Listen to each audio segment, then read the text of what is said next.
авиасообщение между Ташкентом и Душанбе. سفیر ازبکستان که روز 4 اپریل در دوشنبه ضمن معرفی خطسیر هوایی تاشکند دوشنبه تاشکند صحبت میکرد، تأخیر این پروازها را با چند عامل از جمله تأخیر در آغاز فروش بلیط ها و تا به حال باز نشدن دفتر شرکت هواپیمایی سامان ایر تاجیکستان در تاشکند ربط داد. سفیر ازبکستان افزود که کشورش هوسمند آغاز پروازها است. Не надо искать черную кошку в темной комнате.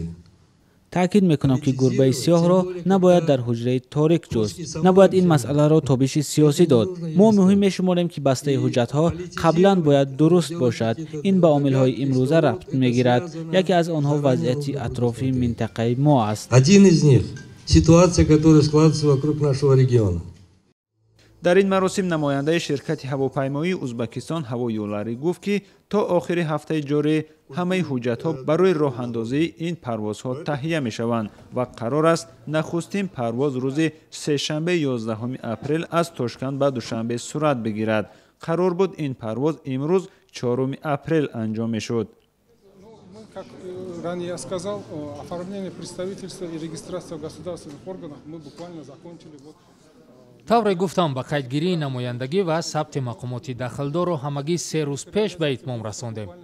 ахиран ҳуҷҷатҳоро дирӯз такмил кардем ва фурӯши чиптаҳоро ҳам ба роҳ мондем. то ин замон ба таври густурда фурӯши чипта набуд. агар таваҷҷӯҳ карда бошед, ҳамагӣ дар 2 рӯзи ахир тавассути расонаҳо ва эълони табулҳо ба тарғиби фурӯши чипта пардохтем.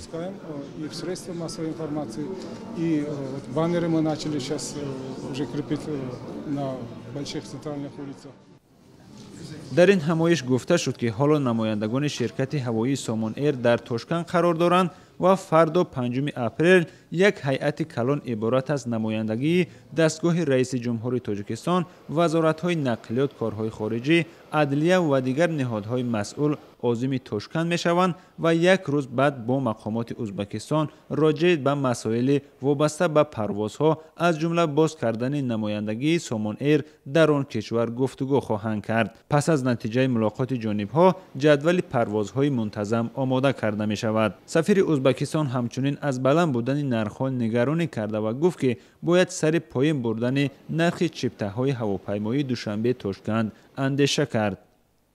$140 за 45 минут полета – это неправильно.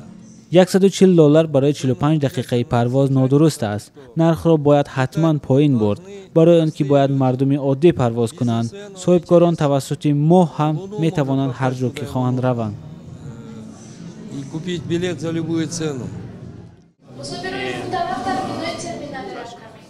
نخستین پرواز از دوشنبه به تاشکند قرار بود روز 20 فوریه سال جاری انجام میشد، ولی بعد منع قبول هواپیمای دوشنبه مقامات ازبکستان گفتند که پرواز به دلیل سر وقت تهیه نشدن اسناد ضروری از طرف شرکت سامان ایر تاجیکستان به تأخیر افتاده است. ازبکستان هوایولاری گفت که قرار بود اسناد رسمی درباره پروازها از دوشنبه به تاشکند چند روز پیش از پرواز ارسال گردد. شادمان یتیم، مولا رجب یوسفی، آزادی، دوشنبه.